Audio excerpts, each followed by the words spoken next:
শেখ হাসিনার বর্তমান প্রেক্ষাপট নিয়ে, বর্তমান বাংলাদেশ নিয়ে, বর্তমান রাজনীতি নিয়ে শেখ হাসিনা যেভাবে আমেরিকার আওয়ামী লীগের অনুষ্ঠানে কথা বলেছেন, বক্তৃতা তিনি রেখেছেন, সেটা দুর্দান্ত লেগেছে আমার কাছে। কারণ শেখ হাসিনার কাছে এতদিন সবাই দাবি করতেন, তিনি যেহেতু সরকার প্রধান ছিলেন, বিভিন্ন সংগঠন বা রাজনৈতিক দল তাদের নানান দাবি দাওয়া নিয়ে শেখ হাসিনাকে তারা কথা বলতেন, শেখ হাসিনা সেটা উত্তর দিতেন সরকারের থেকে। শেখ হাসিনাকে কোনো দাবি করতে, কারো কাছে দাবি করতে আমরা শুনিনি, মানে 2008 থেকে 24 পর্যন্ত। কিন্তু গতকালকে শেখ হাসিনার বক্তৃতা শোনার পরে আমার কাছে অন্যরকম মনে হয়েছে। শেখ হাসিনাও দাবি করছেন বর্তমান সরকারের কাছে, এবং তার বক্তৃতা শুরু হয়েছে আগের মতোই 71 দিয়ে 75 দিয়ে, কিন্তু তিনি 75 থেকে জাম্প করেছেন 2024-এ, এবং সেই জাম্পিংটা তিনি একটা সূত্র তৈরি করেছেন। 75-এর সঙ্গে 24-এর একটা যোগসূত্র তৈরি করেছেন, এবং 75-এর ঘটনার সঙ্গে তিনি 24-এর ঘটনার একটা যোগসূত্রের মাধ্যমে তিনি একই গোষ্ঠী এই কাজগুলো করেছে তিনি সেটা বলার চেষ্টা করেছেন। এবং সেই সাথে তিনি 24-এ এসে 24-এর ঘটনা কি করে শুরু হলো, প্রত্যেকটি ঘটনা তিনি পুঙ্খানুপুঙ্খভাবে ব্যাখ্যা করেছেন, এবং সেখানে তিনি তার নিজের মনোভাব ব্যক্ত করেছেন, এবং 24-এর ঘটনায় কারা দায়ী, কারা এই ঘটনা ঘটিয়েছে, তিনি তাদের বিচারের দাবি করেছেন, এবং তিনি বলেছেন যে এই আধার কেটে যাবে, সবার বিচার হবে। এটা শুধু আমি 24-এর ঘটনা পর্যন্ত বললাম, জুলাই আগস্টে। পরবর্তীতে শেখ হাসিনার আওয়ামী লীগের পতনের পরে যখন বর্তমান সরকার ক্ষমতা দেশ চালাচ্ছে, বর্তমান সরকার অধীনে বাংলাদেশে যা যা ঘটছে, সেটা সয়াবিন তেলের দাম হোক, আলুর দাম হোক, শিক্ষকের পদত্যাগ হোক, সরকারি চাকরিজীবী যারা আওয়ামী লীগ পন্থী তাদের চাকরি থেকে অনেকে বরখাস্ত বা ওএসডি করা, এগুলো থেকে শুরু করে সবকিছু একেবারে তার নখদর্পণে। শেখ হাসিনা 5 আগস্ট পদত্যাগ করেছেন। আমরা অন্য কোনো নেতাকে প্রকাশ্যে কথা বলতে দেখিনি, আওয়ামী লীগের এত কোটি কোটি নেতা কর্মী। শেখ হাসিনাকে আমরা দেখেছি তিনি কথা বলেছেন 12 আগস্ট, প্রথম টাঙ্গাইলের একজন নেতার সঙ্গে, তার কর্মীর সঙ্গে হবে, অখ্যাত কোন এক কর্মীর সঙ্গে। তার মানে শেখ হাসিনা ভারতে শুধুমাত্র যে আরাম আয়েশ করছেন ব্যাপারটা তা নয়, তিনি কঠোর পরিশ্রম করছেন, এবং তিনি তার দলের তৃণমূল পর্যায়ের নেতা কর্মী শুধু নয়, দেশের বাইরে যারা রয়েছে তাদের সঙ্গে তিনি নিয়মিতভাবেই যোগাযোগ রক্ষা করে চলেছেন, এবং তিনি তার নিজের নানান ঘটনার ব্যাখ্যা তিনি দিচ্ছেন, এবং তার দলকে তিনি সুসংগঠিত করছেন। বর্তমান সময়ে যে সংকটগুলো রয়েছে প্রত্যেকটা সংকট তিনি তুলে ধরেছেন। শেখ হাসিনা প্রায় 40 মিনিটের কাছাকাছি যে বক্তৃতা, সেই বক্তৃতায় তিনি যে বিষয়গুলো টাচ করেছেন আমি একটু আপনাদেরকে বলতে চাই। শুরুতে যেরকম বলেছি, তিনি বক্তৃতা শুরু করেছেন মুক্তিযোদ্ধাদেরকে স্মরণ করে, তারপর 75 পরবর্তী ঘটনার প্রবাহ নিয়ে তিনি কথা বলেছেন। সেখান থেকে ডিরেক্ট তিনি জুলাই আগস্ট নিয়ে তিনি বিস্তারিতভাবে আলোচনা করেছেন, এবং 5 আগস্ট পরবর্তী বর্তমান সময় পর্যন্ত যে যে ঘটনাগুলো ঘটেছে প্রত্যেকটা ঘটনা, আমি আবারও বলছি, প্রত্যেকটা ঘটনা তিনি টাচ করেছেন, সংক্ষিপ্ত হয়ে তিনি সেগুলো আলোচনা করেছেন, এবং এমন নয় একটা ঘটনা থেকে আরেকটা ঘটনা তিনি জাম্প করে চলে যাচ্ছেন। তিনি প্রত্যেকটা ঘটনার সঙ্গে আরেকটা ঘটনা লিঙ্ক করেছেন, লিঙ্ক আপ করে তিনি পরবর্তী ঘটনায় গিয়েছেন, এবং আপনি সেটা শুনতে শুরু করলে আপনি শুনতে বাধ্য হবেন পরের ঘটনাগুলো কি। যোগসূত্রটা তিনি ভালোভাবে তৈরি করেছেন, এবং তিনি তারপর সাধারণ মানুষের দুঃখ কষ্ট নিয়ে কথা বলেছেন, দ্রব্যমূল্যের ঊর্ধ্বগতি, গার্মেন্টসের অস্থিরতা চলছে, বেকার সমস্যা, শেয়ার বাজার লোড, ব্যাংক অর্থনীতির যেই সমস্যা চলছে, এরকম নানান কিছু বলা যায় প্রত্যেকটা ঘটনা তিনি বিস্তারিতভাবে তিনি ব্যাখ্যা করেছেন, এবং সেগুলো কারা করছে সেটাও তিনি চিহ্নিত করার চেষ্টা করেছেন। বিশেষ করে তিনি শিক্ষক হয়রানি এবং বিচার বিভাগের উপরে যে ঘটনাগুলো ঘটছে তার দৃষ্টিতে, তার ভঙ্গিতে, তার বক্তৃতায়, তার মনোভাবে তিনি বলেছেন সেগুলো। সেই সাথে তিনি, আমরা শেখ হাসিনাকে দেখলাম তিনি দাবি করেছেন। এবার আমরা শেখ হাসিনাকে কখনো কোনো কিছু দাবি করতে শুনিনি, তিনি এবার সরকারের কাছে দাবি করেছেন। প্রথম দাবি তার এরকম ছিল যে নির্বাচিত যারা স্থানীয় সরকার জনপ্রতিনিধি, যারা বর্তমান সরকার ক্ষমতা আসার পরে যাদেরকে বাদ দেয়া হলো, তিনি তাদেরকে স্বপদে বহাল রাখার জন্য, বহাল করার জন্য তিনি দাবি করেছেন, এবং সেটা কঠোর দাবি। তিনি এমনভাবে বলেছেন, জনগণের ভোটে নির্বাচিত প্রতিনিধিদের, স্থানীয় সরকার প্রতিনিধি যারা, স্ব স্থানে বসাতে হবে। তিনি বলেছেন সকল মিথ্যা মামলা প্রত্যাহার করতে হবে।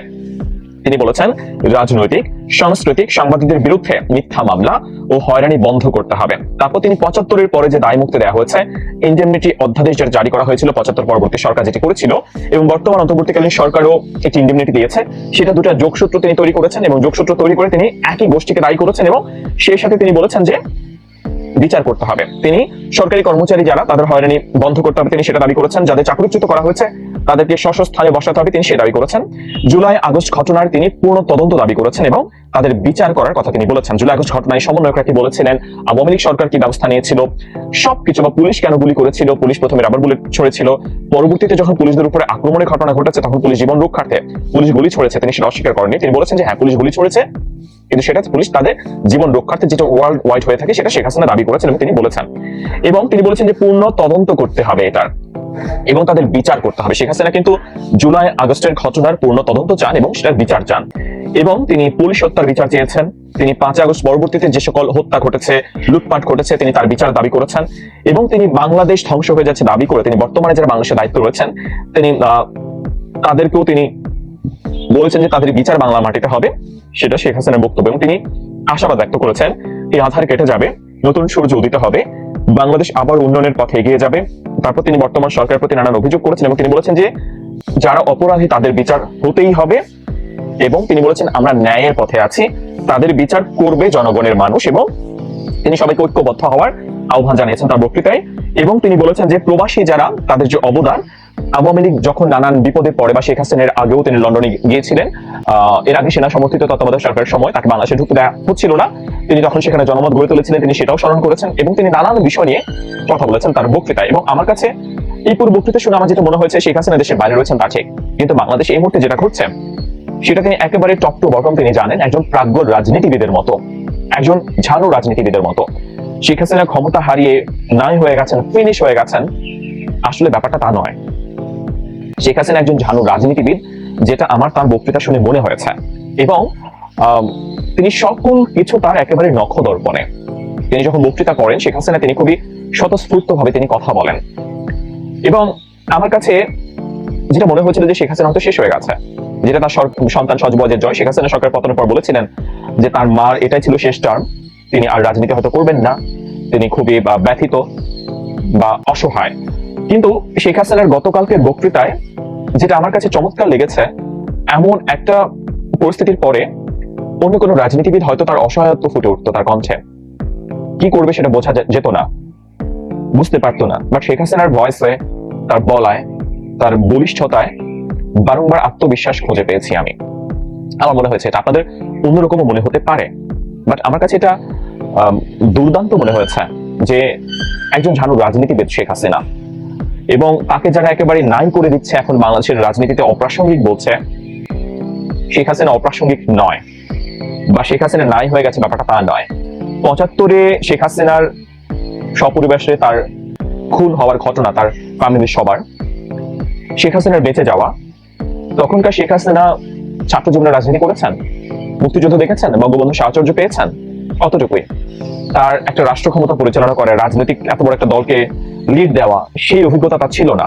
এরকম অনভিজ্ঞ একজন মানুষ, তাও একজন নারী, বাংলাদেশে এসে সকল প্রতিকূল পরিস্থিতি পার করে তার দলকে 96 সালে রাষ্ট্র ক্ষমতা নিয়ে যাওয়া, 2008 থেকে 2024 পর্যন্ত তার দলকে আবার ক্ষমতায় রাখা, নানান বাধা বিপত্তি পার করে সেই শেখ হাসিনার সঙ্গে, 75-এর শেখ হাসিনার সঙ্গে বর্তমান শেখ হাসিনার পার্থক্য আকাশ পাতাল। সেই শেখ হাসিনা বলা যায় অনেকটা অসহায় ছিল, সবাইকে হারিয়ে স্বজন হারানো শেখ হাসিনা। এই শেখ হাসিনা 75-এর শেখ হাসিনার তুলনায় লক্ষ কোটি গুণ শক্তিশালী আমার যেটা মনে হয়েছে মানসিক ভাবে। শেখ হাসিনা 75 থেকে 24 পর্যন্ত যেগুলো অর্জন করেছেন, অভিজ্ঞতা, যেসব ভয়কে জয় করেছেন, যে সকল প্রতিকূল অবস্থা তিনি পার করেছেন, এই শেখ হাসিনার কাছে 24-এর ঘটনা অত প্রতিকূল নয়, যেটা গতকালকে তার বক্তৃতা শুনে আমার কাছে মনে হয়েছে। তার বক্তৃতায় কোনো অসহায়ত্ব ছিল না, ছিল বলিষ্ঠ কণ্ঠস্বর এবং আত্মবিশ্বাস, যেটা আমাকে চমৎকৃত করেছে। ব্যক্তি শেখ হাসিনা মানুষ ভালো না খারাপ সেই আলোচনা নয়, আওয়ামী লীগ সভানেত্রী শেখ হাসিনা খারাপ না ভালো সেই আলোচনা নয়, কিংবা সরকার প্রধান শেখ হাসিনা খারাপ না ভালো সেই আলোচনা নয়। আমি একজন শুধু রাজনীতিবিদ, যাকে অনেক চড়াই উতরায় পার হতে হয় জীবনে, অনেক বিপদ আসে, অনেক বিপদ সংকুল পার হতে হয় পথ। এবং একটা বিষয় নিয়ে আমি খুব অবাক হয়েছিলাম যে শেখ হাসিনা তার সকল নেতাকর্মীকে ছেড়ে দিয়ে এভাবেই 5 আগস্ট নিজের জীবন নিয়ে পালিয়ে গেল। এটা লজ্জাজনক, যেটা আমি একটা ভিডিও বানিয়েছিলাম। বাট আমার কাছে গতকালকে তার বক্তৃতা শুনে মনে হয়েছে শেখ হাসিনা যদি ওদিন গণভবনে থাকতো, সে কি বেঁচে থাকতো? শেখ হাসিনা বাংলাদেশের নাই বলে আওয়ামী লীগের এখন এই অবস্থা, ছন্ন ছাড়া, অসংগঠিত একটা দল, কোনো খোঁজ নেই। শেখ হাসিনা যদি গণভবনে থাকতো সেদিন সে প্রাণে বাঁচতো না। শেখ হাসিনা চলে গেছে বলেই এখন দলটাকে আবার সংগঠিত করতে পারছে, কারণ শেখ হাসিনা যদি বেঁচে না থাকতো আমার তো মনে হয় আওয়ামী লীগ আর কোনোভাবে ফিরে আসতে পারতো না, বা ফিরে আসার জন্য তারা যে বলছে, নেতাকর্মীরা যে উজ্জীবিত, অনেকেই তারা আশায় আছেন যে কোনো এক সময় হয়তো বা আওয়ামী লীগ আবার ক্ষমতায় আসবে। আমার কাছে কালকে শেখ হাসিনার বক্তৃতা শুনে মনে হচ্ছে এটা শুধুমাত্র শেখ হাসিনা থাকলেই সম্ভব। শেখ হাসিনা যদি 5 আগস্ট দেশে থেকে যেতেন হয়তো তখন আর সম্ভব হতো না। আপনাদের প্রতিক্রিয়া জানতে চাই। আমি জানি অনেকেই আমাকে এখন বলবেন আমি আওয়ামী লীগ করি বা শেখ হাসিনা স্তুতি বাক্য পাঠ করেছে, আসলে তা নয়। তার বক্তৃতা শুনে আমার কাছে মনে হয়েছে 15 বছর ধরে যে বক্তৃতা শুনেছি, যে শেখ হাসিনাকে আমরা শুনেছি এত বছর, 15 বছর ধরে নিউ ইয়র্কে বা লন্ডনে যে বক্তৃতা শেখ হাসিনা করেছেন, যেখানে শেখ হাসিনাকে দেখা যায়নি, শুধু তার ভয়েস শুনতে পেয়েছি, সেই শেখ হাসিনা সম্পূর্ণ আলাদা।